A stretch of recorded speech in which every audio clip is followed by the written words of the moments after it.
Letošnje jurjevanje bo sicer teden pozneje kot minula leta. Zaradi tega razloga, ker smo sedaj lahko vežemo na tudi ostale festivale v tem delu Evrope in k nam lahko pride folklorna skupina iz Mehike in tukaj bomo gostovali 4 dni folklorno skupino Estampas de Mexico.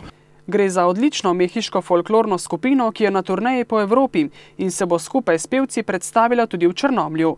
Poleg njih in vseh belokranjskih folklornih skupin pa bodo na jurjevanju zaplesali tudi folkloristi iz Sežane in Stanko Paunović iz Pančevega, iz Srbije, res odlična skupina, ki se je tukaj že predstavila nekaj let nazaj, ter pa Turopolje, ena izmed najboljših hrvaških skupin. Kot uvod v osrednje folklorno dogajanje v Jurjevanski dragi bodo že v sredo in četrtek v starem mestnem jedru odprli več razstav in pripravili nekaj koncertov.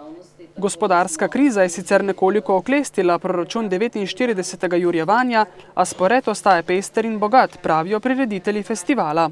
Jaz upam, da smo pripravili dober program, ki bo zadovoljil marsikateri okus. Vsega pač ne moremo tukaj ponuditi, radi bi pač najboljše, kar lahko, ampak tudi finančni del je včasih problem. V Jurjevanski dragi pa bo pestro že ta konec tedna.